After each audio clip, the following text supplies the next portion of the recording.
Tere tulemast inimõiguste saatesse taas. Oleme seekord stuudios kolmekesi.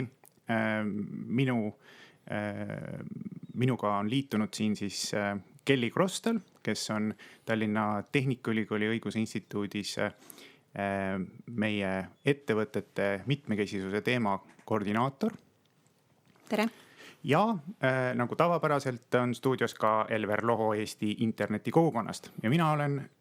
Tere! Ja mina olen Kari Käsper Eesti Inimõiguste Keskusest. Täna on meil väga intrigeeriv teema. Tegemist on siis valdkonnaga, mida ka meie koos Kelliga oleme tegelenud umbes täpselt nii mingi aasta aega.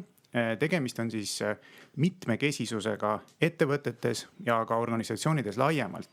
Et mitmekesisus ei tähenda mitte seda, et on väga palju kesisust või et mitu kesisust, vaid et pigem me tahame vaadata seda, kuidas mitmekesisus ja kõikide inimeste võrdselt kohtlemine aitab kaasa nii ettevõtetel kui organisatsioonidel nende tegevust paremini korraldada ja lõppkokkuvõttes saada paremaid tulemusi nii ühiskonna kui ka nende ettevõtete ja organisatsioonide endi jaoks. Või siis väga labaselt öeldes, et lisaks valgele Eesti mehele peaks võtma ka mitte eestlasi ja mitte valgeid inimesi ja ka naisi tööle.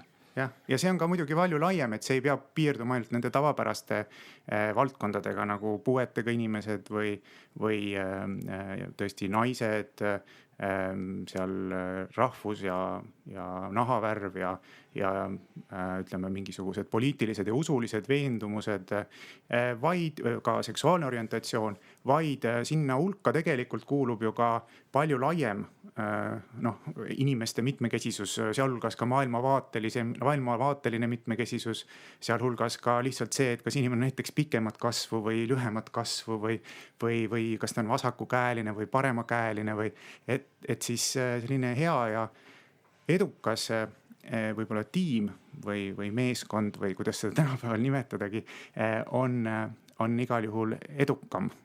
Meie vähemalt oleme uurinud seda teemat ja nii oleme sellele ka sellest ka aru saanud, et Kelly, sina oled rohkem nagu kokku puutunud ettevõtetega, kellele on siis seda teemat nagu esmakordselt võib-olla tutvustatud, et milline on nende poolt see reaktsioon olnud alguses? No nagu elus ikka reaktsioon on täiesti seinast seina olnud, aga pigem ma julgeks öelda, et mida edukam ettevõte, mida laiema silmaringiga juhid, mida võib-olla rohkem ilma elu ja erinevaid ettevõtteid vedanud inimesed, seda positiivsem see suhtumine on tegelikult olnud. Eriti võib-olla selliste juhtide seas, kes on ise mingi hetk välismaal töötanud ja kes on rohkem rahvusvaheliste praktikatega kursis, sest kui me võtame kas või näiteks siin Forbesi poolt koostatavaid edetabeleid, siis nemad mõõdavad muuhulgas ka seda, kuidas mitmekesisus aitab ärikasumile kaasa. Ja nad on korduvalt tõestanud läbi uuringute, et see tõesti aitab. Et sinu kasum tõuseb, sinu võib-olla aktsiaväärtus tõuseb, nii et see ei ole ka ainult pehme väärtus, vaid nad näevad selles reaalselt ärilist kasu. Mitmekesise koha pealt ma esitaks kohe sellise provotseeriva küsimuse või õigemini tähelepaneku, et erakonnad võtavad tööle ainult oma erakonna liikmed ja erakonnad jagunevad meil vähemalt teoorias maailmavaate järgi, et kas see võib-olla pärsib Eesti erakondade väärtust või nende valitavust natukene legitiimsust isegi?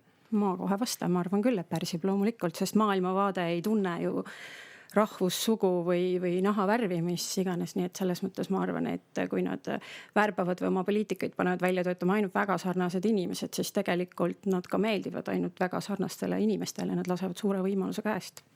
No me võime ju seda Eestis näha väga selgelt ka selle vene rahvusvähemuse osas, kelle hääli siis tegelikult ju püüab ja üritab saada ainult üks erakond, et teised erakonnad küll üritavad võib-olla seda teha, aga nendel see kuidagi ei õnnestu ja miks neil see ei õnnestu, on väga lihtne vaadata, et kui palju on nende erakondade juhtkondades siis vene rahvusest inimesi, kui palju meil on ministrite hulgas näiteks vene rahvusest inimesi, kui palju meil neid üldse on ajaloos olnud, et sellised, see näitab väga selgelt, et ütleme, demokraatlik põhimõte on üks väga oluline mitmekesisuse osas, et sa pead, kui sa nagu teostad avalikku võimu, siis sa peaksid tegelikult selle ju peegeldama ka oma siis esinduskodades ja ka juhtfiguuride, juhtpoliitikute hulgas, ametnike hulgas seda ühiskonna koosseisu.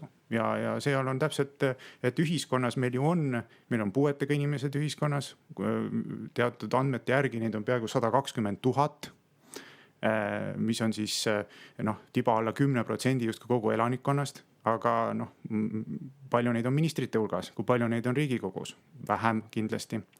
Ja samuti võib öelda seda kõikide teiste selliste vähemuste või marginaliseeritud gruppide kohta.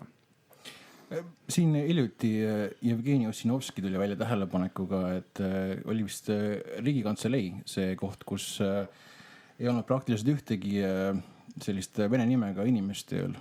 Paar tükki küll leidus seal lõpuks, aga kas see pärsib Eesti valitsuse tegevust, et meil ei ole selliseid inimesi? No kui me toome paralleeli näiteks ettevõtlussektoriga, me vaatame, ütleme teenindussektorit, eriti pangad, siis ka Eesti pangad saavad mingi hetk aru, et kui inimene läheb panka oma tehinguid sooritama, laenukonsultandiga läbi rääkima, siis tegelikult üks selline kriteerium, mida ta psühholoogiliselt valib, on tunda ära ennast selles teenindajas ja selles pangas.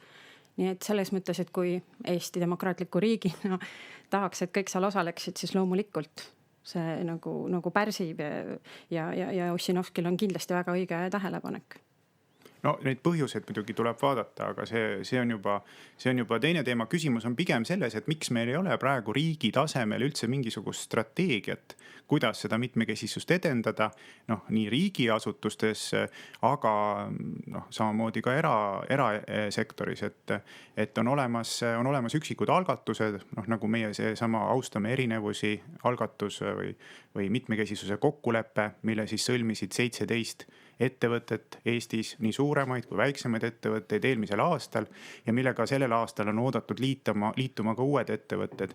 Ja need ettevõtted siis on tulnud kokku selleks, et nad on saanud aru, et see on oluline teema, nendel võib sellest kasu tulla ja nad on kokku saanud, et saada koos õppida ja koos saada siis erinevaid teadmisi ja oskusi, kuidas sellist mitmekesisust kõige paremini enda kasuks tööle panna. Paikaks siia kohe vahele tegelikult, et ropp raha on pandud läbi aastate integreerimise alla, et integreerimine ju tegelikult täidab mõnes mõttes sarnast või isegi sama eesmärki, et kas seal ei ole tulemusi tulnud siis? No kindlasti on mingisuguseid tulemusi. Ei saa öelda, et meil on kõik on ebaõnnestunud, aga kindlasti ei ole see jõudnud nii kaugele, et väga paljudes ettevõtetes oleks see mitmekesisus kui väärtus eraldi välja toodud nii ettevõtte sellise nende väärtuste, põhiväärtuste või ettevõtte oluliste nende ettevõtte nende oluliste siis põhiväärtuste ja nii kliendidega suhtlemise, kommunikatsiooni kui ka oma töötajate kommunikatsiooni hulgas. Et sellist asja tegelikult ei ole nagu Eesti ettevõtetes, see ei ole eriti tavaline ja seda me tahaksimegi muuta. No ja lisaks on Eesti integratsioonipoliitikas tehtud võrreldes sellega, mida meie teeme mitmekesisuse ettevõtluses, 2 olulist viga.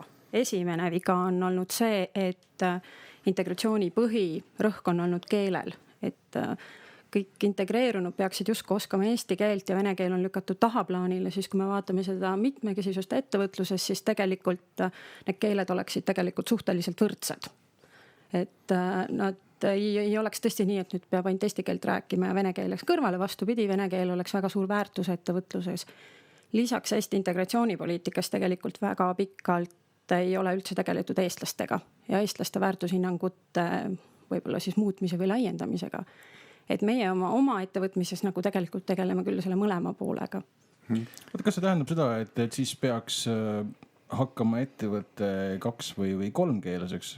Et ma olen ise töötanud kollektiivis, kus räägiti mitmeid keeli tõesti ja oli eesti keel, vene keel, inglise keel, isegi ungari keel olid seal igapäevased.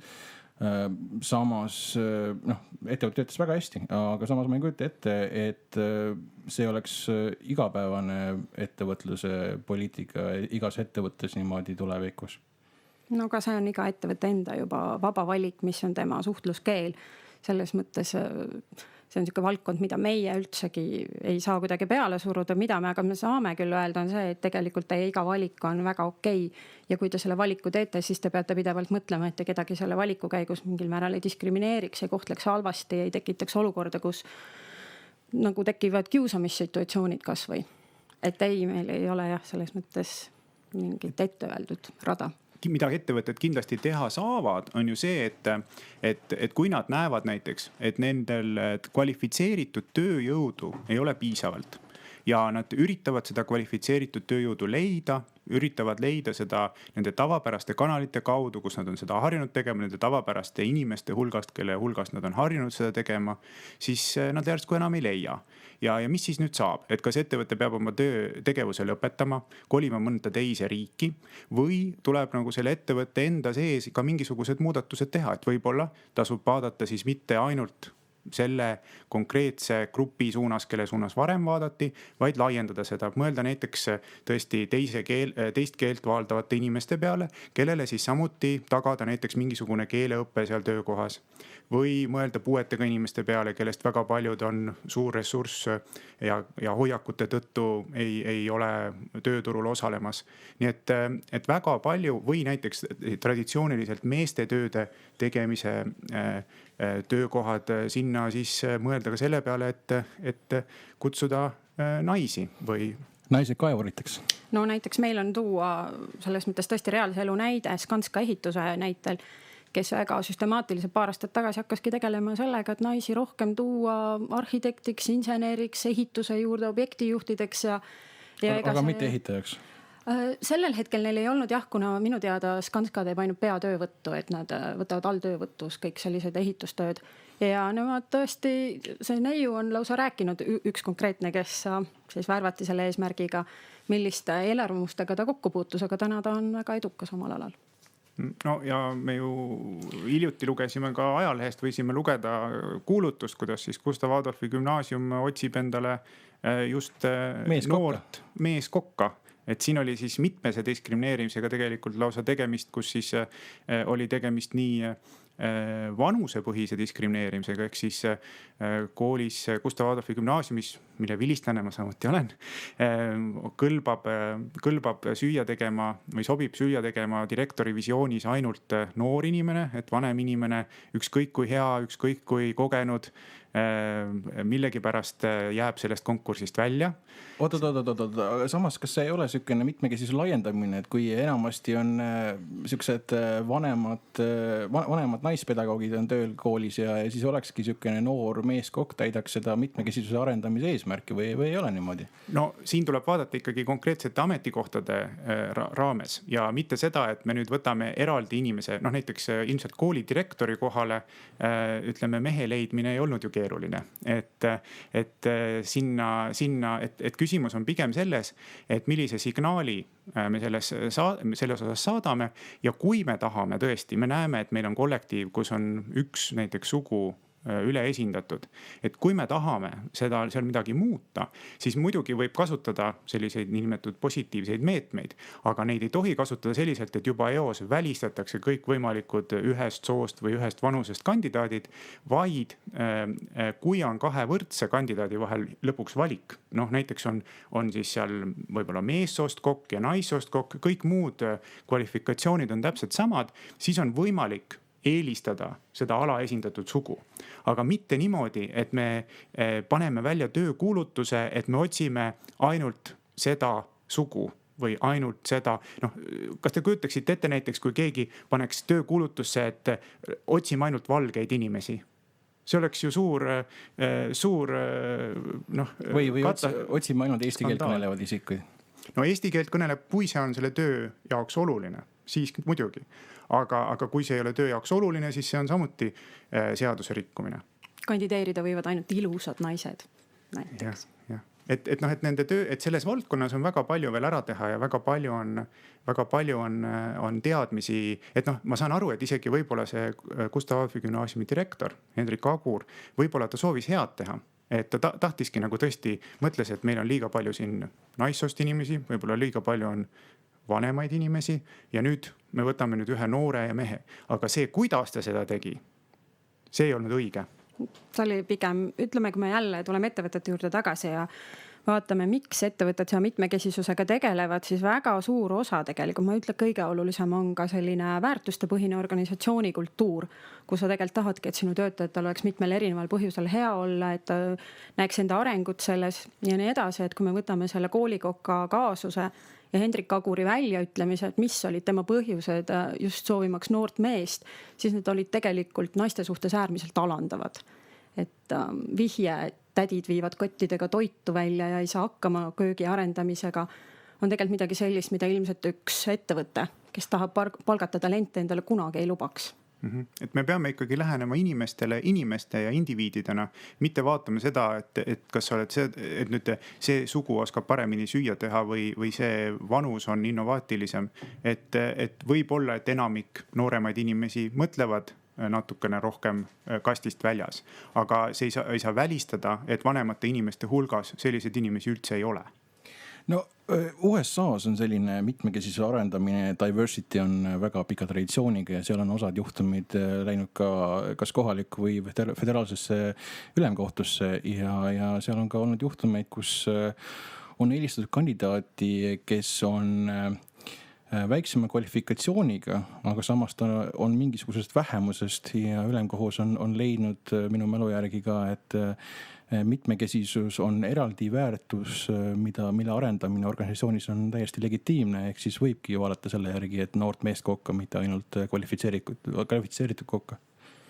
No, siin me läheme nagu selliste kvoodi teemade juurde või selliste, mida me ise praegusel hetkel võib-olla Eestis kõige sobivamaks ei pea, aga põhimõtteliselt on lubatud teatud ajas piiratud meetmed, et üle saada mingisugusest ajaloolisest ebaõiglusest, eks ole, mis on olnud läbiv ja mis on olnud selline suur, aga see ei ole nagu, seda ei saa võrrelda seda Eesti kaasusega, selle kooli koka kaasusega, eks ole. Et siin on ikkagi olukord hoopis teistsugune ja need seadused ja reeglid, mis on kokku lepitud, on ka teistsugused. Kas me ei saa siin eristada kahte lähenemist, et üks lähenemine oleks võib-olla tekitada võrdsed võimalused ja teine lähenemine oleks tekitada võrdne tulemus? Et mis peegeldaks näiteks üldist ühiskondlikku demograafilist olukorda. See õiglaste ja võrdsete võimaluste tekitamine tundub väga õige lähenemine olevat, aga mul on jäänud mulje, et väga paljuski tekitab just seda probleemi ja paksu verd võrdsete tulemuste taotlemine, kas siis läbi kvootide või siis tõesti läbi meedia siukse siunamise, et olgu see ühelt või teiselt poolt.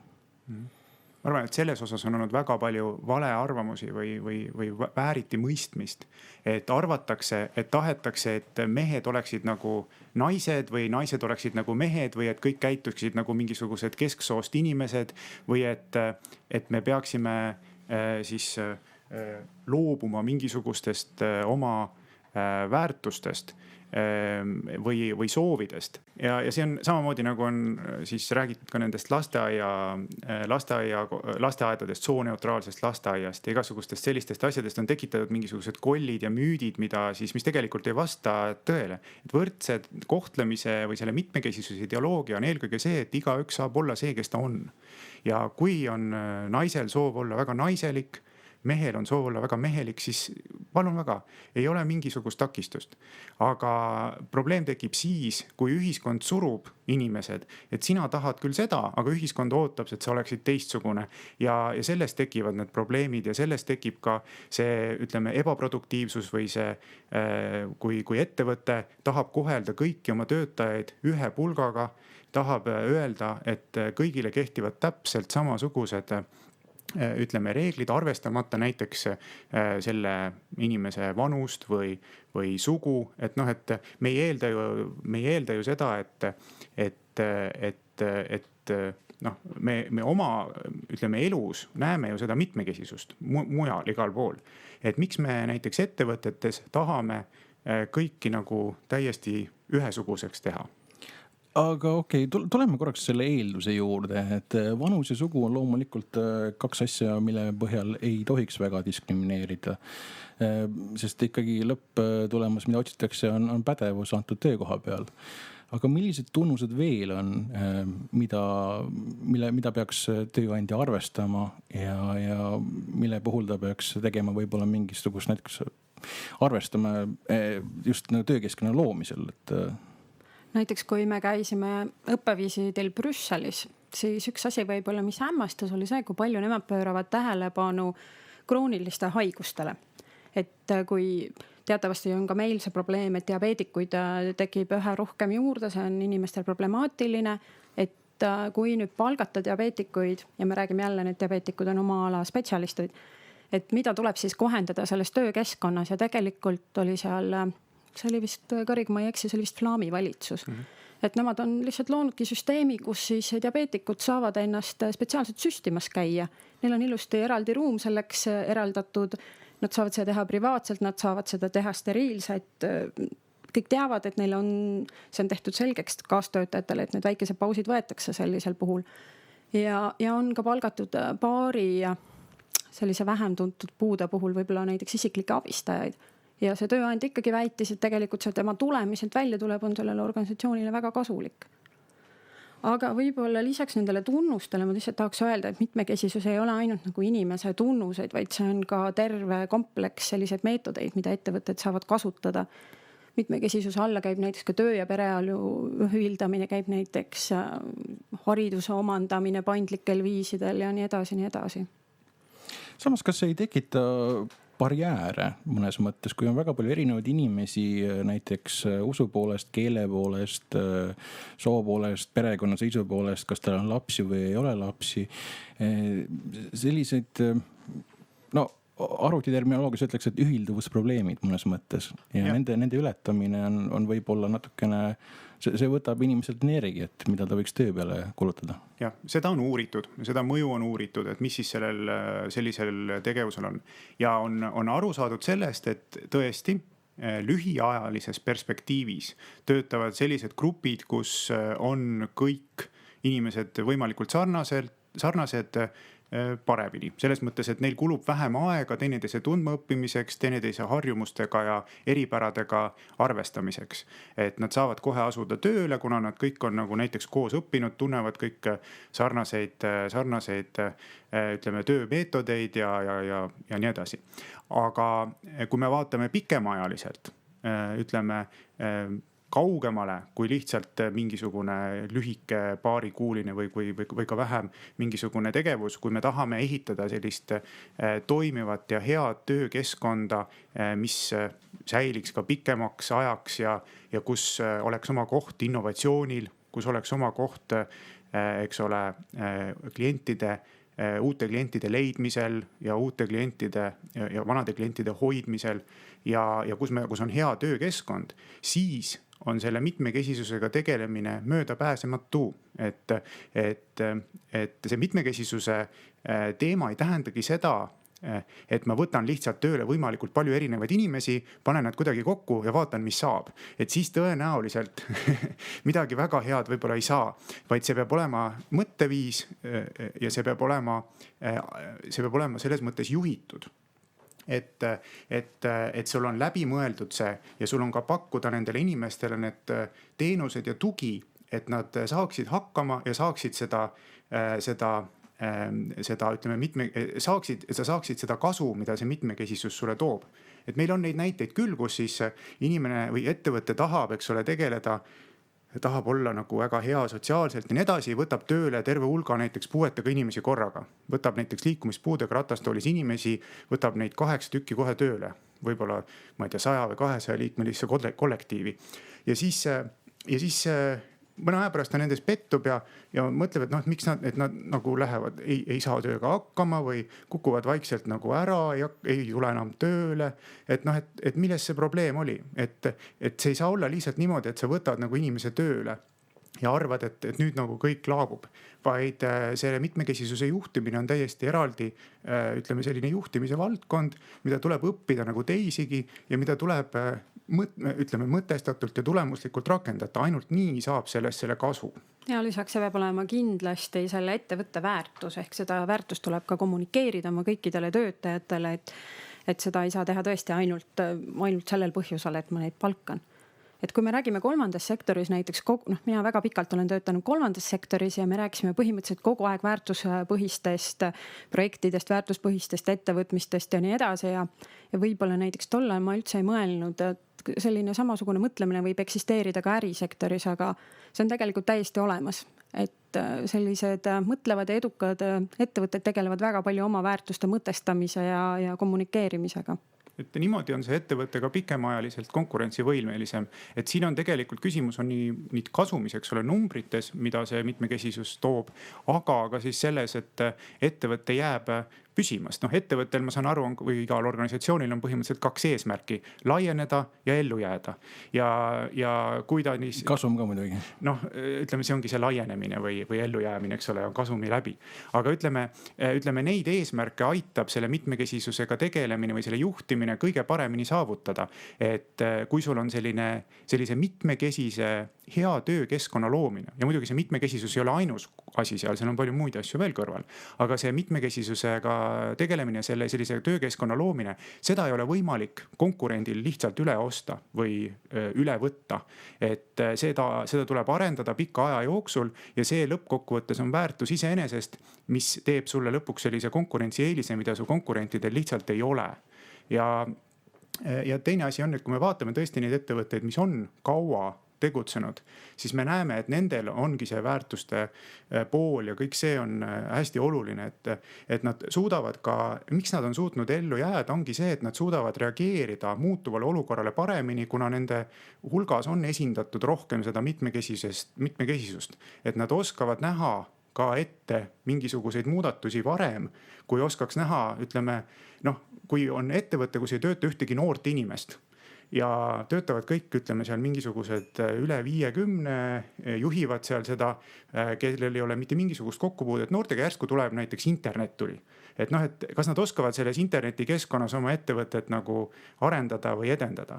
Pigem ei oska, aga kui neil on selline mitmekesine töötajaskond, kus on nii noori kui vanu, siis nad ilmselt mõtlevad või see noorem näiteks inimene, kes puutub selle internetiga kokku esimest korda, saab kohe, et vaadake, siin on nüüd selline asi tulemas, et me peaksime ka selle peale mõtlema. Aga kui seda inimest ei ole lihtsalt, siis see info jääb nagu saamata ja see otsus tuleb selle võrra halvem, see juhtimise otsus ja see strateegia, mis sellel ettevõttel on. Näiteks ju BMW teeb oma personalistrateegiat 50 aastat ette põhimõtteliselt just sellel samal põhjusel, mida Kari praegu mainis, et olla kindel, et on kogu aeg tagatud põlvkondade peale kasv, kes jagab neid samu väärtusi ja oskusi. Et näiteks kui just üks BMW inimene rääkis just seda, et kui nad teevad uue, või see ei olnud isegi BMW, vaid see oli üks teine suur ettevõte, L'Oreal, kes rääkis, et kui nemad teevad uue tehase kuhugi riiki, siis nemad ei võta sinna tööle kõiki noori inimesi. Et mõtlevad, võtavad kõik noored inimesed, eks ole, et siis need noored inimesed, eks ole, suudavad kõige rohkem kiiremini töötada, eks ole, on kõige töökamad ja nii edasi. Vaid nad võtavadki just selle läbilõike. Mitte niimoodi, et muidu juhtubki see, et need noored inimesed on küll noored täna, aga mingi hetk nad nagu vananevad ja siis lõppkokkuvõttes on neil terve hulk vanemaid inimesi seal lihtsalt. Et oleks tagatud see põlvkondade esindatus ja vahetuvus selliselt sujuvalt. Kas see ei ole natukene silmakirjalik, kui kuulutusse ei tohi panna kirja, et sa otsid noort meeskokka, aga sa võid pärast CV-de vahel valida just selle eesmärgiga, et sa saad noore meeskokka? Sa võid valida selle, kui pädevused on samad, siis sa võid hakata valima. Söögi tegemine ei ole nii keeruline. Ei oleneb missuguse, ma arvan, et sellel peakoka konkursil ilmselt olid ka muud nõudmised, kui lihtsalt, et oskab süüa teha. Et ilmselt oli seal mingisuguse kogemuse nõue, mingisugune hariduse nõue ja ütleme, kui me vaatame seda kogemuse ja hariduse nõuet, võib-olla näiteks soovitajaid või mingisuguseid muid selliseid asju ja kui nende osas on kandidaadid võrdsed ja siis eelistame seda, kes on siis nagu see alaesindatud, siis see põhimõtteliselt on lubatud, kui seda tehaksegi nagu proportsionaalselt ja põhjendatult ja on tegelikult ka see probleem selles ettevõttes olemas. Ja lisaks on palju väärikamaid viise viia läbi konkurssi nii, et sa saaksid tegelikult ka kogu aeg endale värvata väga mitmekesise seltskonna seast, et ütleme mujal maailmas ja Eestis ka juba natukene kasutatakse lihtsalt seda võimalust, et töökuulutus on lisatud, et julgustame kandideerima mehi või ootame nagu CV-sid puuetega inimestelt teisest rahvusest, nii edasi. Jah, et võiks ka panna niimoodi, et ootame kandideerima nii mehi kui naisi, sest tõesti võib olla selline olukord, kus siis meeskokk, kes vaatab mingisugust kooli kuulutust, mõtleb, et et niikuinii nad võtavad naise, sest et sellise koolikoka, ütleme, kujutelm on just selline, ütleme, tavaliselt seal töötab rohkem selliseid naisi, eks ole.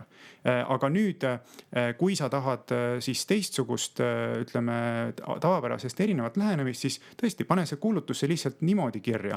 Mitte niimoodi, et praegu lihtsalt ma olen mures sellepärast, et minu kool, eks ole, kus ma õppisin, võib-olla ei saagi seda kõige paremat kokka, keda ta võiks saada, sest et ta on välistanud juba terve 3/4 võimalikke, ütleme, kandidaate, kes võiksid ka võib-olla olla sama pädevad, või isegi pädevamad. Et kui näiteks tõesti on mingisugune täiesti vinge vanem naisterahvas, kes tõesti arendab ja arendaks seda kööki edasi ja nüüd tema ei saagi kandideerida, sellepärast et selline kuulutuse tekst on välja võetud ja ilmselt ei võetaks ka tema üldse seda siis avaldust vastu ega kaalumisele. USAs näiteks on üks kõige tuntum koolikokk, kes veab seda tervislikku toitumist ja soodsat tervislikku toitumist on Ann Cooper ja ta on naine ja ta on 50-ndates, nii et loota või arvata, et ainult Jamie Oliveri tüüpi inimesed võivad olla superkokad on nagu tõesti omapärane. Lisaks mul just paar päeva tagasi ütles sõber minu meelest väga hea lause selle Kaagi case'i juures, et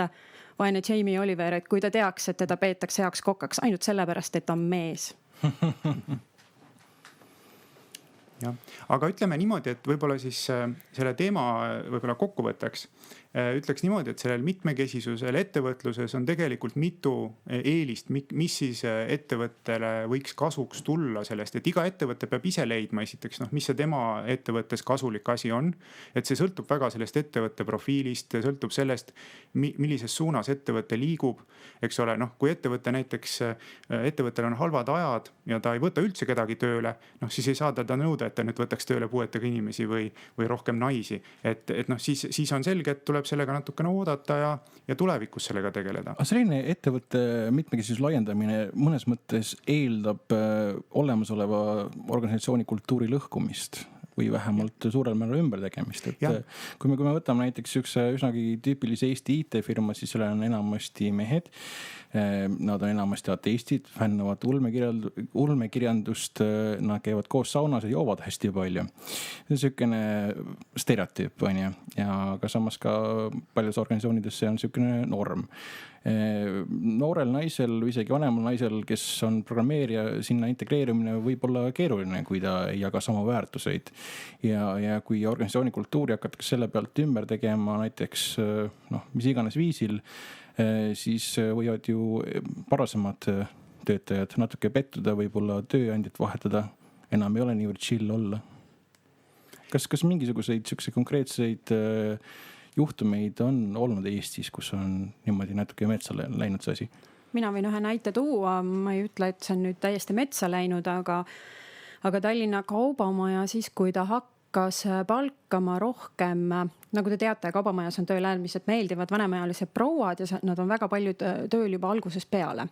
Ja kui nad üks hetk Kaubamaja hakkas palkama juurde ka nooremaid töötajaid, siis tegelikult Kaubamaja on tunnistanud, et nad tõesti nagu organisatsiooni kultuur muutus ja vanemad töötajad olid ka mõnes mõttes, ma ei saa öelda nüüd vastuhakka, aga oli väga palju probleeme tõesti majasiseselt, et kuidas siis nüüd edasi minna. Esiteks kindlasti, ütleme, eakamad naised kartsid ju mida? Nad kartsid tööd kaotada, nad kartsid, et nooremad oskavad paremini võib-olla inglise keelt, võib-olla on kiiremad, arvutid on käpas ja nii edasi, nii edasi.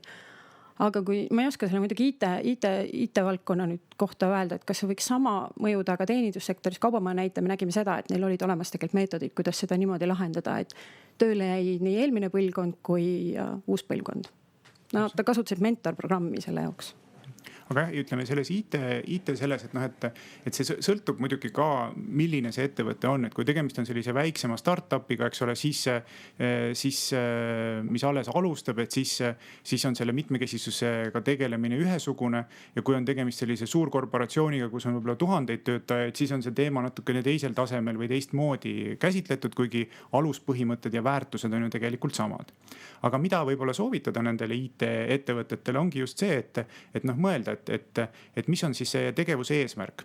Kas teie eesmärk on olla lihtsalt nagu, et teil on nagu hästi-hästi chill olla seal, või on teie eesmärk nagu hea toode või hea tiim või hea ettevõte, kes suudab häid tooteid ja teenuseid pakkuda. Et kui on nagu see eesmärk, et oleks nagu lisaks sellele, et on nagu chill olla, vaid on ka vaja häid tooteid ja teenuseid pakkuda, siis pikemaajalises perspektiivis mitmekesisus aitab ja aitab ka täpselt seda, noh, Eesti startup ettevõtetel on maailmas läbiröögiga raskusi just seetõttu, et nad ei tunne teiste riikide ja teiste rahvaste kultuuri ja nad ei oska nagu turundada võib-olla seda oma toodet väljaspool oma sõpruskonda või väljaspool oma tutvusringkonda, et nad oskavad võib-olla turundada või müüa või seda teenust pakkuda enda sugusele. Ja miks nad seda ei oska, ongi just sellepärast, et nende hulgas ei ole eriti neid teistsuguseid inimesi. Et selles mõttes tuleb, ma arvan, sellise teemaga kasuks, aga see ei tähenda nüüd, et nüüd mingisugune, eks ole, arv, kui on seal need noored mehed, et nad peaksid loobuma nüüd oma science fiction fännamisest või peaksid selle kõrvale jätma. Et siin ei olegi küsimus, et keegi peaks millestki loobuma, vaid pigem, et tuleks juurde teatud lisaväärtus, mis aitab sellele ettevõttele edasi jõuda. Kusjuures ma arvan, et selle IT-ettevõtte puhul, mis sa näiteks tõid, on tegelikult tulevikku vaadata nagu nii väga palju probleeme ette näha. Sellepärast, et see, mis sa kirjeldasid, ma eeldaksin, et need on ühte tüüpi mehed, kes ilmselt ei ole veel võib-olla perekonnas, neil võib-olla ei ole veel lapsi, need ei ole teatud iga ja kohustusi veel kätte jõudnud. Nii et tegelikult nende IT-meestega, kes võib-olla vaba aega kogu aeg ühiselt nagu sisustavad või 5 aasta pärast nagu nii tulla väga suur organisatsiooni muutus, milleks ei olnud üldse valmis tegelikult. Ma ei saa küsimata jätta ühte asja, et kui me räägime mitmekesisusest, siis me tihtipeale ja isegi võib-olla vaikimisi räägime sellisest juhatuse ja keskastme juhi tasemel mitmekesisusest. Ja enamasti on need sellised ametid, noh, kui me räägime sellisest soolisest mitmekesisusest, need on enamasti sellised ametid, mis on üsnagi, noh, ütleme, need ei nõua füüsilist koormust, pigem selline vaimne koormus ja seal on väga head palgad ja need on sellised ühiskonnas hinnatud töökohad. Samas iluti USA-s tehti uurimus, kus selgitati välja 25 kõige halvemat ja kõige vähem väärtustatud töökohta ja samuti kõige ohtlikumat, mis on tõesti väga madala staatusega ja väga ohtlikud inimeste jaoks. Ja 24 neist 25-st oli meeste osakaal oli üle 85%, aga ometigi ma ei näe mitte kusagil kampaaniat, et naised kaevuriteks või midagi muud sarnast. Et miks see niimoodi on? Miks see mitmekesisuse arendamine on vähemalt mulje jääb, et see on nagu ühes suunas, et rohkem naisi juhtivatel kohtadele? Ega tegelikult see ei ole nagu ühes suunas, see vist on nagu see, mis on, ütleme, mis ühiskonnas rohkem tekitab selliseid lainetusi, aga tegelikult see on ikkagi terviklik, mis haarab kogu ettevõtet korraga. Et kui rääkida näiteks ka lihttöölistest, siis muidugi, ütleme, lihttööliste hulgas mitmekesisus on samuti hästi-hästi oluline just ka täpselt nendel samadel põhjustel, et ei tekiks ka omavahelisi, eks ole, konflikte, et me oleme näinud neid, oleme uurinud ka ja lugenud selle kohta, kuidas siis, ütleme, lihttööliste vahel võib tekkida mingisuguseid vaidlusi, näiteks ei aktsepteerita seda naissoost keskastmest, eks ole, ülemust või mingisuguseid muid probleeme, et on rahvuspinnal näiteks või keelepinnal mingisugused vastuolud või hõõrumised, et seda oskuslikult selle mitmekesisusega tegelemine aitab nendest probleemidest kindlasti üle saada ja ütleme, nende raskete meestetööde puhul, niinimetatud traditsiooniliste meestetööde puhul, ma arvan, et lahendus pigem võib-olla ei ole mitte see, et tuleb nagu ka rohkem naisi nendesse töödesse, vaid see on kindlasti üks võimalikest lahendustest, aga seal on rohkem võib-olla selline tehnoloogiline areng ja mehhaniseerimine, kus siis teatud tööd võtab üle juba ka eks ole, mingisugune robot või mõni muu masin, aga see, ütleme, see ei ole nagu, see ei sõltu sellest, kui hea töökoht on, et see ettevõttele nagu toimiks või kasulik oleks, et on tehtud väga mitmetes erinevates ettevõtetes, erinevates sektorites on neid uuringuid tehtud, näiteks ütleme ISS, mis on selline hooldusfirma, et nendest tehti, kas see oli siis Taanis minu meelest tehti uuring ISS-i hooldusfirma hulgas ja nendel tuli ka, ütleme, see tulemus, et lõppkokkuvõttes mitmekesised sellised hooldusmeeskonnad või tiimid lõppkokkuvõttes olid produktiivsemad ja jõudsid paremini tulemusteni kui siis sellised, kus olid kõik samasugused. Nii et ükskõik, mis tasemel ettevõttest me räägime, see kasu on olemas, aga miks me räägime rohkem juhtkondadest on muidugi see, et kala mädaneb peast, et neid otsuseid teevad ja selle ettevõtte mõttemalli ja ütleme, selle väärtused kehtestavad ikkagi juhtkonna liikmed ja juhtkond.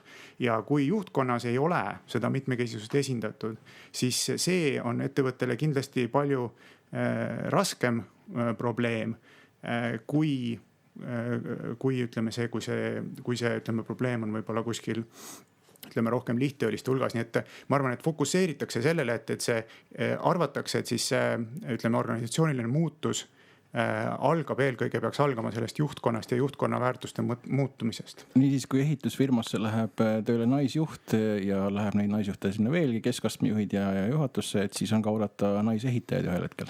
No miks mitte, et selles mõttes, et see võib selleni välja jõuda ja sellega siis tuleb arvestada. Aga Elver, mul on üks õudselt hea mõte, ma saan aru, et sa tahad juba seda saadet lõpetada, aga ma ei saa seda jagamata jätta.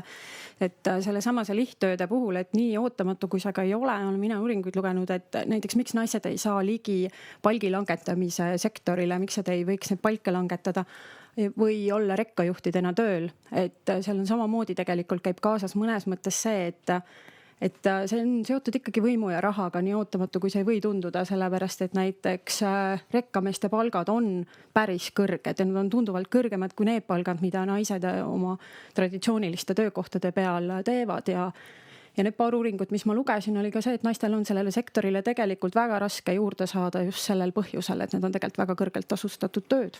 Siin on ka sooroolide küsimus, et naissoost rekkajuht on selline haruldus ja seepärast võib-olla ei julgeta riskida. Ja täpselt. Aga ma arvan, et tänaseks peame otsad kokku tõmbama. Suur tänu Kellile ja Elverile ja loomulikult ka kõigile kuulajatele, kes meie saadet kuulavad ja kohtume juba siis 2 nädala pärast.